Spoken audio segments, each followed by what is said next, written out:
Good evening, everybody.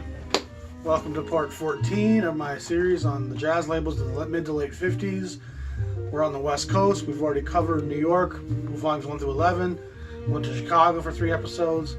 We covered Contemporary last week in LA, and now we're moving on to Pacific Records, the other major LA jazz label of the 50s. And Pacific is a great label. They were founded by Richard Bach, who was a producer, and by the drummer Roy Hart, who plays on some of these records, who also created another small label, Nocturne, that Scott Baldwin told me about. I don't know much about Nocturne yet. They only had to make a dozen releases, and they were reissued by some larger label later down the road. In '57, they changed their name to World Pacific Records.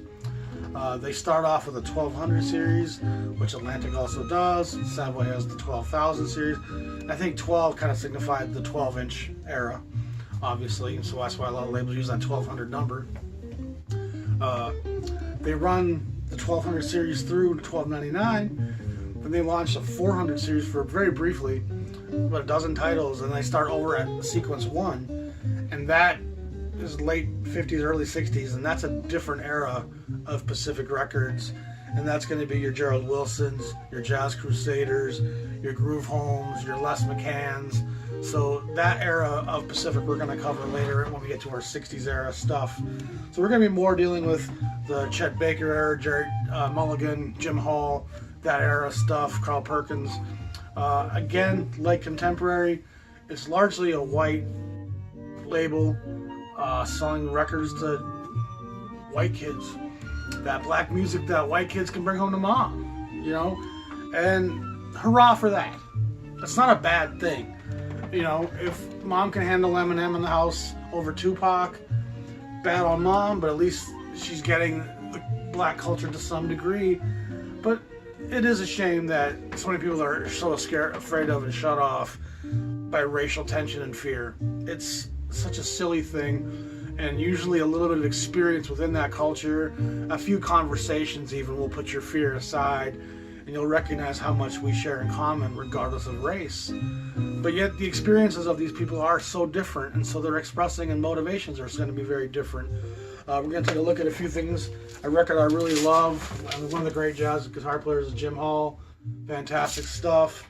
Here's the one he did later with Bob Brookmeyer, the Street Swingers, and Jim Rainey's also on this, and he's also a great guitar player, so there's 3 players on that.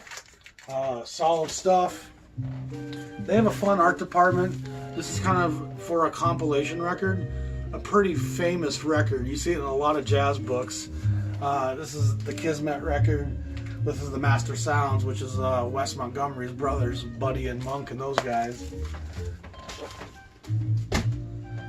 Chico Hamilton, very important guy at the Pacific label, drummer. He has a lot of records on the label, played on a lot of guys' sessions, kind of like the Shelly Manne of Pacific Records. His stuff, incidentally, on Impulse in the 60s, I think is some of Impulse's really most fun records. Really interesting, hints of Latin, hints of Avant at times. Chico was a fun player that I think is underappreciated in jazz. So many cats are. So many jazz collectors have a bunch of Miles Davis and, you know, I mean, a few of the things that they read in a book once in a while. They don't really dig deep. Bud Shank had a lot of records on Pacific, and he plays flute. He plays a number of other instruments as well at times, oboe. He really mixes it up, but he's actually a great player. You know, I mean, he's got great chops, great melody lines. Again, it comes from a different place, but it's still fantastic. Gerry Mulligan, the great baritone sax player of jazz. This guy's discography is immense. He's around forever, from major labels like Columbia to small guys like Pacific and Emersy. He goes from coast to coast.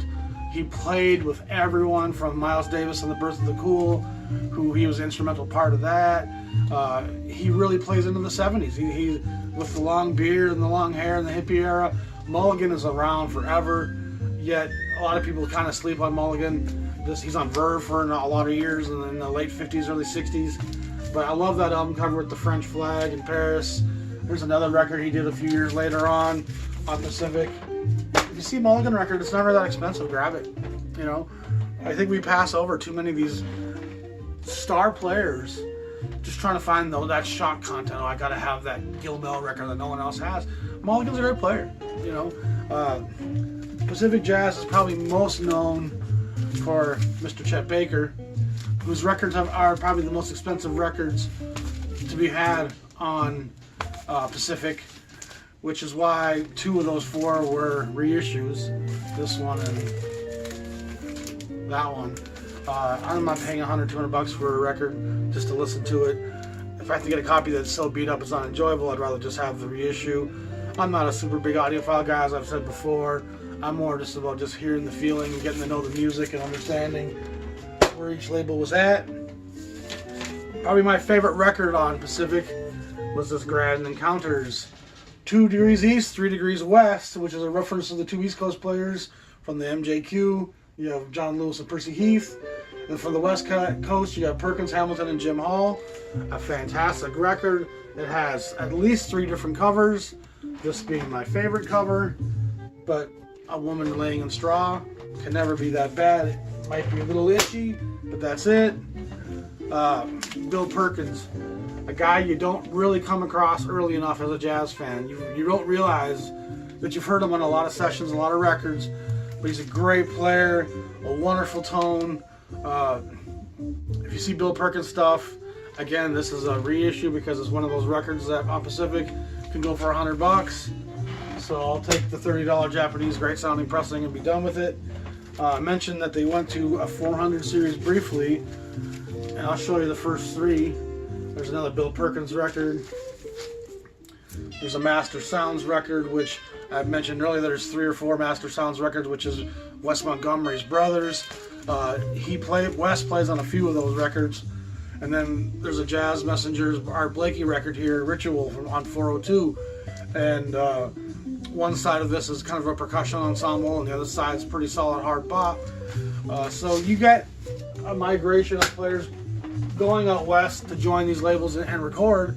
And a lot of these jazz musicians just recorded where the money was. You know, if my contract was up and there was one to be made out west or in Chicago, I was going to make that trip, hop the train.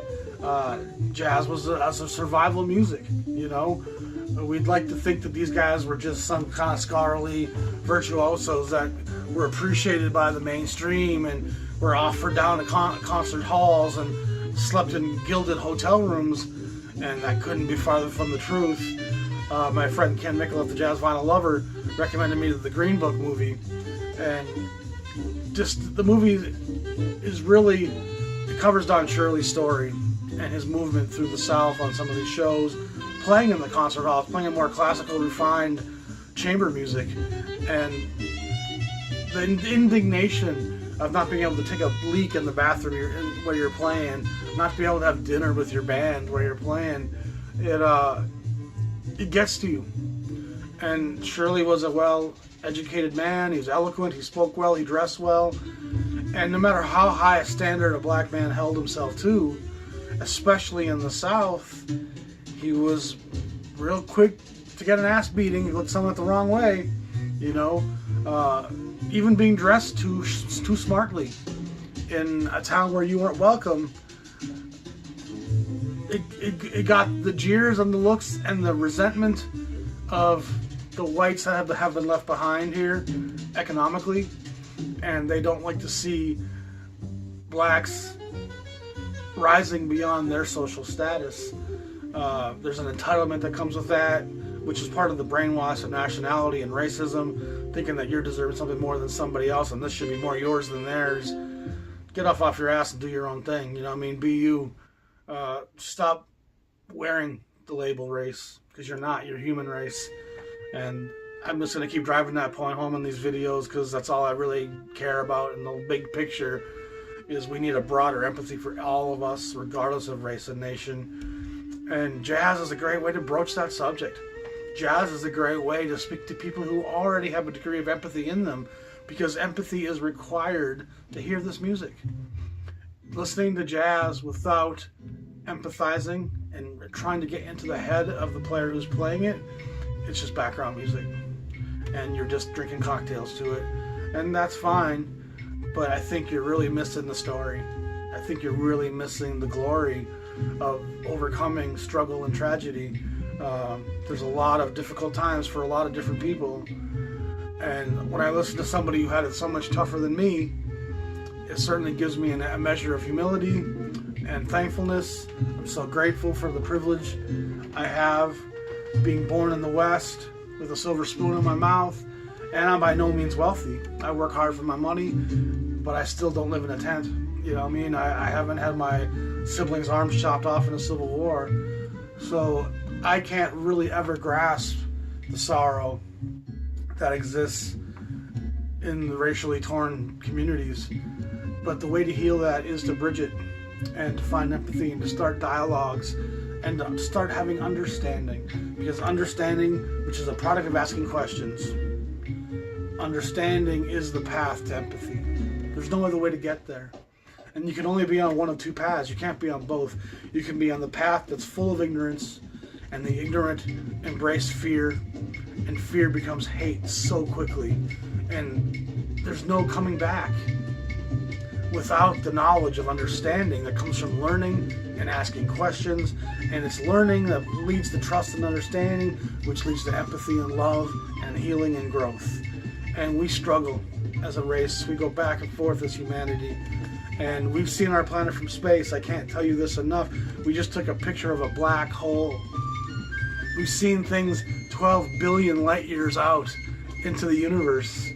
And I can't look at my brother from another continent and find some love in my heart for him. Because I'm so stupid. Because I wear the label of my nation's birth so proudly that I only have concern for that credo. That's fool's gold. I'm sorry.